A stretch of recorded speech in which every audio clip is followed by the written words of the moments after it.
Hey, hi, hello students. So in this video lecture, I'm gonna give some boosting about ray optics lesson. So ray optics lessons లో చాలా topics ఉంటాయి, very heavy content ఉన్న topic and as well as heavy weightage ఉన్న topic కూడా.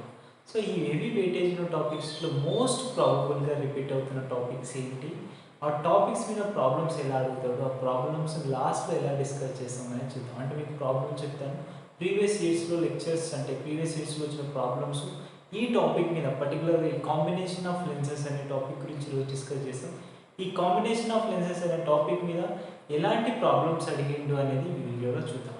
So first of all before going to see that problems, so combination of లెన్సెస్ని మనం form చేసినప్పుడు image ఎక్కడ ఫామ్ అవుతున్నాయి, ఇమేజెస్ ఎన్ని ఫామ్ అవుతాయి, ఈ ఇమేజెస్ ఫామ్ అయ్యేటప్పుడు ఎఫ్ వాల్యూస్ అనేవి చేంజ్ అవుతాయి, ప్లస్ తీసుకోవాలా మైనస్ తీసుకోవాలనేది కంప్లీట్గా ఈ వీడియోలో చూద్దాం.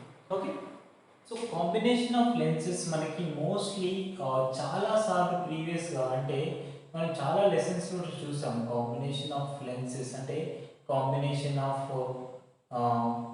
Capacitors, combination of resistors, combination of springs, ఇవన్నిటి గురించి డిస్కస్ చేసాం. Series combination, parallel combination. కానీ ఇక్కడ మాత్రం కాంబినేషన్ ఆఫ్ లెన్సెస్ అనేది రే ఆప్టిక్స్లో only very very most repeated probability topic. ఇక్కడ మనకు ఓన్లీ ఒక 1 by 1 లెన్సెస్ ఫామ్ చేసినప్పుడు అంటే కాన్వెక్స్ లెన్స్, కాన్కేవ్ లెన్స్ని ఒక ఆర్డర్లో ఫామ్ చేసినప్పుడు ఇమేజెస్ ఎలా ఫామ్ చేస్తాం అనేది కాంబినేషన్ ఆఫ్ లెన్స్.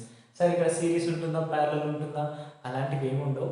జస్ట్ మనకి ఇక్కడ ఏమవుతుందంటే కాంబినేషన్ ఆఫ్ లెన్సెస్లో ఓన్లీ ఎనీ 2 లెన్సెస్ అనేటివి ఒకదానికొకటి ఇలా రిప్లేస్ చేసినప్పుడు, for suppose let us take one convex lens. So ఈ కాన్వెక్స్ లెన్స్ రెండింటిని ఒకదానికొకటి దగ్గరగా తీసుకున్నప్పుడు very close to each other, then images ఎక్కడ ఫామ్ అవుతున్నాయి. ఒకవేళ ఆబ్జెక్ట్ ఇక్కడ తీసుకుంటే, ఇక్కడ ఆబ్జెక్ట్ తీసుకున్నప్పుడు మనకి ఇమేజెస్ ఎక్కడ ఫామ్ అవుతున్నాయి అనేది ఒక క్వశ్చన్. సో చాలామంది మిస్టేక్స్ చేస్తుంటారు, అంటే ఎఫ్ వాల్యూ ప్లస్ తీసుకోవాలా, ఆబ్జెక్ట్ డిస్టెన్స్ అనేది సైన్ కన్వెన్షన్ దగ్గర ప్రాబ్లమ్స్ అనేవి ఫేస్ చేస్తారు. సో ఇలా ఇన్సిడెంట్ అవుతున్న రే అనేది ఈ కాన్వెక్స్ లెన్స్ ద్వారా కంపల్సరీగా అది కొంచెం బెండ్ అవుతూ లైట్ అనేది పాస్ అవుతుంది. అవునా, ఇక్కడికి వచ్చి అయిపోయింది. మళ్ళీ ఈ లెన్స్ ద్వారా కూడా రిఫ్రాక్షన్ జరుగుతుంది కాబట్టి ఇక్కడ okay.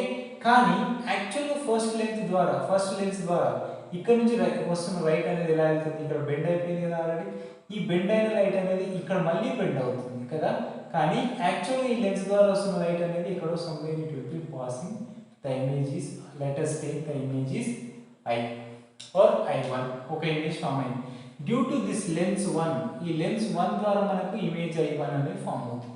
And next second lens కూడా కాంబినేషన్లో ఉంది కదా. సో సెకండ్ లెన్స్ కూడా కాంబినేషన్లో ఉంది, అప్పుడు మనకు సెకండ్ ఇమేజ్ అనేది ఇక్కడ ఒకటి ఫామ్ అవుతుంది. సో సెకండ్ ఇమేజ్ ఎలా ఫామ్ అవుతుంది సార్ అంటే observe carefully here. The first image of the lens, first lens నుంచి ఫామ్ అయిన ఇమేజ్ అనేది, ఈ ఇమేజ్ అనేది ఈ లెన్స్కి ఏమవ్వాలి, అప్పుడు ఆబ్జెక్ట్ అవ్వాలంటే here I1 is equal to virtual object. So this is very important. So virtual object of for lens 2, for lens 2 అంటే lens 2 కి ఏంటిది వర్చువల్ ఆబ్జెక్ట్ అవుతుంది. అంటే ఈ I1 వాల్యూ అనేది ఇప్పుడు ఏమవుతుంది, ఆబ్జెక్ట్ అవుతుంది. సో ఈ ఆబ్జెక్ట్ అనేది మళ్ళీ లెన్స్ ద్వారా ఫామ్ అవుతున్నప్పుడు ఫామ్ అయ్యేది సెకండ్ ఇమేజ్ అవుతుంది.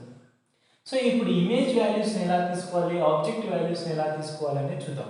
సో ఎప్పుడైనా ఇలాంటి కాంబినేషన్ ఆఫ్ లెన్సెస్ వచ్చినప్పుడు, సరే ఇలా కాంబైన్గానే ఉంటాయా, దూరం దూరం కూడా ఉంటాయి అంటే ఎస్, అది కూడా ఉంటాయి చెప్తాను. సో ఇలా కాంబినేషన్ వచ్చినప్పుడు మనకు తెలుసు కదా, lens formula 1/v minus 1/u is equals to 1/f అని రాస్తాం కదా. So for first lens calculate చేద్దాం. అంటే ఫస్ట్ లెన్స్ క్యాలిక్యులేట్ చేస్తే for suppose u is image distance, object distance అనుకున్నాం. అండ్ ఇక్కడ ఫామ్ అవుతుంది I1 అనేది, ఇక్కడ నుంచి తీసుకున్నాం I1 అనేది, V1 అనేది object distance, sorry image distance of first lens అనుకున్నాం. కాబట్టి ఇక్కడ 1/v1 minus 1/u is equals to 1/f1. For suppose this one focal length of this lens అనుకుంటే f1 అనుకున్నాం, అండ్ సెకండ్ లెన్స్కి f2 అనుకున్నాం. And similarly for lens 2, second lens అంటే ఈ lens form అవుతుంది, అప్పుడు కూడా సేమ్ ఫార్ములా అవుతుంది. కానీ ఇక్కడ ఆబ్జెక్ట్ ఏమైపోయింది, దిస్ ఇస్ ఆబ్జెక్ట్ అయింది, అంటే u is equal to v1 అవుతుంది. And after that v1 value అంటే ఇప్పుడు ఇమేజ్ కూడా ఫామ్ అవుతుంది కదా, అప్పుడు ఇమేజ్ వాల్యూ va అనుకుందాం. Now substitute in the above equation 1/v minus 1/u అంటే ఏంటి ఇక్కడ v1 is equals to 1/f2 because focal length is equals to f2 అనుకుంటున్నాం. క్లియర్? నా ఇప్పుడు ఈ టూ ఈక్వేషన్స్ సాల్వ్ చేయడం ద్వారా మనకి ఏమొస్తుంది 1 and 2 ఈక్వేషన్స్ సాల్వ్ చేస్తే లేకపోతే యాడ్ చేసి రెండింటిని యాడ్ చేసి 1/v1 1/v1 క్యాన్సిల్ అయిపోతే ఏమొస్తుంది 1/v minus 1/u is equals to రెండు యాడ్ చేయండి 1/f1 plus 1/f2 అంటే ఇక్కడ రెండింటిని యాడ్ చేస్తున్నాం అంతే. Adding of both 1 and 2. So ఇప్పుడు ఇది ప్రతి కాంపిటేటివ్ ఎగ్జామ్స్ లో కాంబినేషన్ ఆఫ్ లెన్సెస్ అన్ని ఫామ్ అవుతాయి. అంటే ఈ 1/v minus 1/u అంటే ఏంటి 1/f కదా, అంటే 1/f is equals to 1/f1 plus 1/f2 plus and so on combinations of lenses. అంటే టోటల్ గా ఒకవేళ నెంబర్ ఆఫ్ లెన్సెస్ అనే ఫామ్ అయితే not only to more than 2 lens form అయినప్పుడు కూడా ఈ ఫార్ములాని ఇంప్లిమెంట్ చేస్తాం. అండ్ ఒక చిన్న డెఫినేషన్ చూడండి, పవర్ ఆఫ్ కాన్వెక్స్ లెన్స్ కూడా ఇక్కడ వచ్చేస్తుంది, power of lens. So power of lens ఏం చెప్తాము, power of lens is nothing but 1/f కదా, p is equals to 1/f. అంటే ఇక్కడ ఇంప్లిమెంట్ చేయండి power of net power of equivalence power is equals to ఏమవుతుంది p1 plus p2 plus and so on. అంటే number of powers అనేటివి use. Power of unit ఏంటి dioptres అని చెప్పుకుంటాం. So ఇప్పుడు ఇక్కడ ఈ వాల్యూ అనేది పవర్స్ కి కాంబినేషన్. సార్ ఒకవేళ రెండు లెన్స్లు అనేవి సర్టెన్ డిస్టెన్స్ లో ఉన్నప్పుడు ఎలా క్యాలిక్యులేట్ చేస్తాము, ఇక్కడ కూడా మనకు చిన్న ఫార్ములా ఉంటుంది. ఈ ఫార్ములా ఏంటో చూద్దాం. For suppose again convex lens రెండు సర్టెన్ డిస్టెన్స్ d డిస్టెన్స్ లో ఉన్నాయి. సో d డిస్టెన్స్ లో ఉన్నప్పుడు ఇది L1 ఆఫ్ లెన్స్ అనుకుందాం, L2 లెన్స్ అనుకుందాం. So L1 L2 lens some distance లో ఉన్నప్పుడు ఆబ్జెక్ట్ అనేది ఇక్కడ మళ్ళీ O ఆబ్జెక్ట్ ఉంటే ఈ O ఆబ్జెక్ట్ అనేది ఎక్కడ ఫామ్ అవుతుంది, ఇమేజ్ డిస్టెన్స్ ఎక్కడ ఫామ్ అవుతుంది అనేది అడుగుతాం. కాబట్టి ఇక్కడ ఇమేజ్ డిస్టెన్స్ కావాలి అంటే మళ్ళీ ఇక్కడ ఫోకల్ లెంగ్త్ ఫామ్ అయింది 1/f is equals to 1/f1 plus 1/f2 plus minus ఇక్కడ వస్తుంది minus d/f1 into f2. This is the formula for రెండు lens certain distance d distance లో ఉంచినప్పుడు ఇది. కామన్ గా అయితే దగ్గరగా ఉంటే ఇలా ఉంటుంది. సరే ఒకవేళ కాంబినేషన్ ఆఫ్ లెన్సెస్ అనేవి డిఫరెంట్ గా ఉంటే ఎలా చేయాలి. సో కాంబినేషన్ ఆఫ్ లెన్సెస్ అనేవి మనకు ఎప్పుడు కాన్వెక్స్ ఇవ్వరు కదా. సో ఒక్కోసారి కాన్వెక్స్ అలా ఇచ్చినప్పుడు ఎలా చేస్తామంటే that is we have for suppose ఎప్పుడైనా సరే ఫోకల్ లెంగ్త్ ఆఫ్ లెన్స్ ఎప్పుడైనా కాన్వెక్స్ లెన్స్ కాన్కేవ్ లెన్స్ కి మనకు ఒక సైన్ కన్వెన్షన్ ఫాలో అవుతాం కదా. సో ఇలాంటివి ఏమైనా ఉన్నాయి అంటే డెఫినెట్ గా ఫర్ సపోజ్ ఇలాంటి ఆబ్జెక్ట్స్ ఏమైనా ఉంటే ఇది కాన్వెక్స్ లెన్స్ ఇది కాన్కేవ్ లెన్స్ అయితే ఇలా కాన్వెక్స్ కాన్కేవ్ లెన్స్ ఉన్నప్పుడు మనకు focal length formula 1/f is equals to 1/f1 plus 1/f2. For suppose f1 and f2 అనే ఫోకల్ లెన్స్ ఉంటాయి. ఇప్పుడు ఇక్కడ రెండు డిఫరెంట్ ప్రాపర్టీస్ అపోజిట్ ప్రాపర్టీస్ ఉన్నాయి కాబట్టి వీటి యొక్క ఫోకల్ లెన్స్ రెండు equal. If f1 is equal to f2 same equal focal lens ఉన్న రెండు లెన్స్ తీసుకున్నా but both are opposite direction అంటే అపోజిట్ డైరెక్షన్ అనేది అపోజిట్ లెన్స్ అన్నట్టు. ఈ రెండు అపోజిట్ ప్రాపర్టీస్ లో వచ్చేసి కాబట్టి ఇప్పుడు ఇక f1 అనేది పాజిటివ్ తీసుకుంటే ఆటోమేటిక్గా f2 అనేది ఏం తీసుకోవాలి నెగిటివ్ తీసుకోవాలి అంతే. అంటే ఒకటొక డిఫరెన్స్.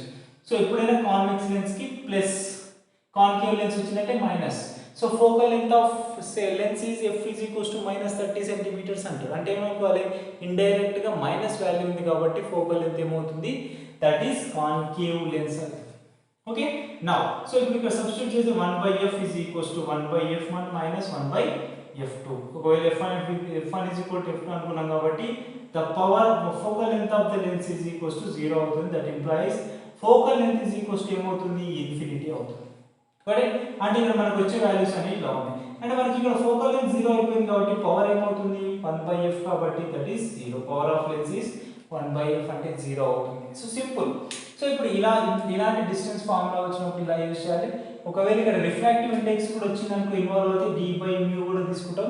సో అది d/mu అనేది అంత కాంప్లికేటెడ్ ఇవ్వకపోవచ్చు కానీ ఈ లెన్స్లు మీద మాత్రం చాలా సార్లు ప్రాబ్లమ్స్ అనేవి ఫామ్ అవుతుంది. సో మీరు బాగా అబ్జర్వ్ చేయాల్సింది ఏంటంటే ఇందులో బాగా అబ్జర్వ్ చేయాల్సిన విషయం ఏంటి అంటే ప్రాబ్లమ్స్ ఎలా అడుగుతున్నారని చెప్తాను. మీకు ఆ ప్రాబ్లమ్స్ కూడా కంప్లీట్గా పీడిఎఫ్ ఫైల్లో మీకు వీడియోలోనే ఇస్తాను లేదంటే టెలిగ్రామ్లో కూడా సబ్స్టిట్యూట్ చేస్తాను. సో మనకి ఫస్ట్ ఇలా అడుగుతున్నాను, ఇలా కొన్ని 3 లెన్సెస్ తీసుకుంటున్నాడు and what is the distance between object to image అంటున్నాడు. ఫర్ సపోజ్ ఇక్కడ ఒకవేళ ఇమేజ్ ఫామ్ అయితే ఇమేజ్ డిస్టెన్స్ అడుగుతున్నాడు. అంటే మోస్ట్లీ అతను అడుగుతున్నది 3 లెన్సెస్ ఇస్తున్నాడు, వాటి యొక్క ఫోకల్ లెన్స్ ఇస్తున్నాడు, f2 is equals to and f3 is equals to focal lens ఇస్తున్నాడు. అండ్ ఇచ్చిన తర్వాత ఈ ఆబ్జెక్ట్ అనేది సమ్ డిస్టెన్స్ లో ఉంది అంటున్నాడు, ఈ రెండింటి మధ్య డిస్టెన్స్ అమ్మంటున్నాడు, ఈ రెండింటి మధ్య డిస్టెన్స్ అమ్మంటున్నాడు. సో ఇలా ఇచ్చిన తర్వాత what is the image distance అని క్యాలిక్యులేట్ చేయమంటూ and what is the distance between object to image of the final lens అంటాడు. మళ్ళీ చెప్తున్నాను, what is the distance between object to image distance is అంటాడు. So ఈ క్వశ్చన్స్ చాలాసార్లు every year EAMCET, EAPCET, JEE mains and NEET పర్పస్లో చాలాసార్లు అడిగిన questions అన్ని కాంపిటేటివ్ ఎగ్జామ్స్లో అడుగుతారు. కాబట్టి ఇది మనం ఎందుకు డిస్కస్ చేస్తున్నామంటే ఇక్కడ మనకి ఏమనుకుంటాం, V2 వాల్యూ సంథింగ్ ఏదో వస్తుంది, ఆ V2 వాల్యూవే ఆన్సర్ అనుకుంటాం, కానీ కాదు. So V2 is a image of second object, V3 something V2 కదా. So V2 is a image of this lens only, అంటే ఇమేజ్ డిస్టెన్స్ ఓన్లీ, ఇక్కడ ఈ డిస్టెన్స్ మాత్రమే, కానీ అది మాత్రం కాదు. మనం ప్రాబ్లం చేసేటప్పుడు ఆబ్జెక్ట్ డిస్టెన్స్ నుంచి ఇమేజ్ డిస్టెన్స్ అంటే ఇది. అండ్ ఇంకొకసారి ప్రాబ్లమ్స్ ఎలా అడుగుతున్నారంటే what is the distance of first lens to last image distance అంటున్నాను. అంటే ఈ లెన్స్ నుంచి అంటే ఈ డిస్టెన్స్ తీసేయాలి. అంటే ఒకవేళ total image distance to object distance between అన్నప్పుడు ఇక్కడ ఇచ్చిన లెన్స్ ప్లస్ ఇక్కడ ఇచ్చిన ఫర్ సపోజ్ x1 డిస్టెన్స్ ఇస్తే x1 plus x2 plus x3 plus ఇక్కడ వచ్చింది x4, ఈ ఇన్ని డిస్టెన్స్ యాడ్ చేస్తే వచ్చేది total distance between image to object అని చెప్తాం. అదే విధంగా ఒకవేళ distance from first lens to image అని అన్నప్పుడు x2 plus x3 plus x4. What is the distance between second lens to image అంటే x3 ప్లస్ x4. సో ఈ ఆర్డర్ మర్చిపోవద్దు, మీరు ఎప్పుడైనా సరే ప్రాబ్లమ్స్ సాల్వ్ చేసి ఈ ఆర్డర్ మర్చిపోవద్దు. ఇప్పుడు మీకు ఆ ప్రాబ్లమ్స్ అనేవి చెప్తాను, ఆ ప్రాబ్లమ్ సొల్యూషన్స్ కూడా మీకు ప్రొవైడ్ చేస్తాను, అవి ఒకసారి చూసుకోండి. ఈ బేస్ చేసుకొని చాలాసార్లు అయ్యారు కాబట్టి ఈ వీడియో చేస్తున్నాను. ఓకే, వీడియో కన్నా నచ్చితే లైక్ చేయండి అండ్ మీ ఫ్రెండ్స్కి షేర్ చేయండి. ఫస్ట్ టైం ఎవరైనా చూసిన వాళ్ళైతే do subscribe my channel. Thank you. And already చెప్తున్నది ఏంటంటే రే ఆప్టిక్స్ మీద కూడా మీకు వీడియో చేశాను కంప్లీట్గా, ఆ రే ఆప్టిక్స్ వీడియో కూడా డిస్క్రిప్షన్లో ప్రొవైడ్ చేస్తాను, చూడండి.